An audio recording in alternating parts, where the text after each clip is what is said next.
Okay, let's dive right into this explainer. Today, we're uncovering the legendary story of Colonel E.H. Taylor Jr., the man, the myth, the absolute legend who essentially built the bourbon industry as we know it today.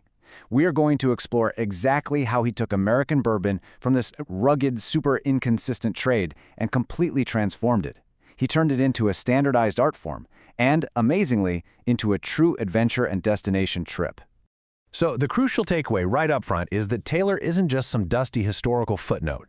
He is literally the blueprint for modern bourbon. I mean, think about your favorite bottle. If you look closely, you'll see his fingerprints on almost every single bottle of bourbon you buy today. He didn't just distill whiskey. He totally revolutionized the entire game by combining strict quality control, brilliant marketing, and, as we'll see, some incredibly fierce legislation. Section 1. The Father of Modern Bourbon. Let's start by looking at who this mythical figure actually was. Born in 1830, Edmund Haynes Taylor Jr. was actually raised by his uncles. And get this, one of those uncles was Zachary Taylor, a future U.S. president. Now, what's really fascinating is that Taylor actually started out his career as a banker over in Lexington, traveling all over Kentucky. It was through the banking world that he met early prominent distillers. Oh, and you know that famous title of colonel? Yeah, totally honorary. It was just a brilliant public relations move he used to build up his legendary persona. And this really highlights his absolute genius. He was a major exception among distillers of his time because he had the vision to combine all these different moving parts into one cohesive powerhouse. He didn't just want to make a decent drink. He wanted to run the marketing, manage the finances with an iron fist, ensure uncompromising quality across the board, and literally write the laws that govern the entire industry. Section 2. Old Fire Copper Innovations. Okay, so in 1870, Taylor founded the OFC distillery. But, it was definitely not an easy road. In 1882, a massive thunderstorm rolled through, and a lightning strike completely destroyed the distillery in a devastating fire. Just leveled it. But Taylor, he just rebuilt it, bigger and better than before. By 1886, he was out there installing steam heat in his warehouses. And, quick spoiler alert for the modern bourbon fans out there, this exact historic site was eventually rechristened in 1999 as the legendary Buffalo Trace Distillery. These technological leaps were a massive deal. They moved bourbon away from primitive, totally hit-or-miss methods into an era of scientifically backed perfection. He introduced copper distillation tanks. He pioneered climate-controlled aging. That 1886 steam heating system in Warehouse C, that meant his barrels could age beautifully year-round, totally surviving those harsh Kentucky winters. He also pushed scientific experimentation hard. He utilized a sour mash method using a drop tub, which basically uses a bit of older mash to kickstart a new batch. Kind of like how you'd make sourdough bread, right? All to balance pH levels. Plus, he experimented with some really complex 4-grain recipes to craft entirely unique flavor profiles. Part 3. The Bottled-in Bond Crusade. Now you really have to understand, the 1800s bourbon market was an absolute Wild West. It was crazy. People were flooding the market with dangerous, highly adulterated spirits, literally throwing in whatever random chemicals or flavorings they wanted and just slapping a whiskey label on the bottle.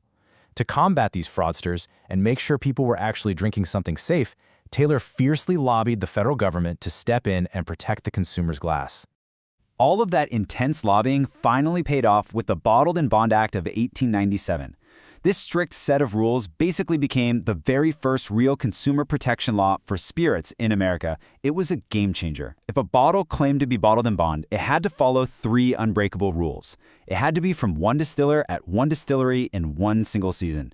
It had to be aged for at least 4 years under strict government supervision in a bonded warehouse.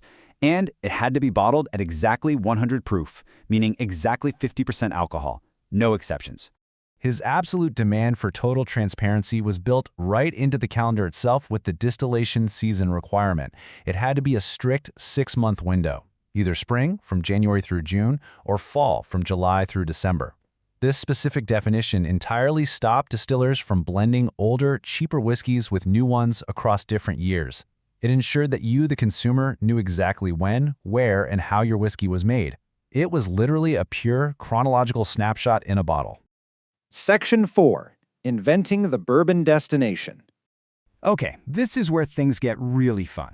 Taylor completely changed the aesthetic of the American bourbon industry.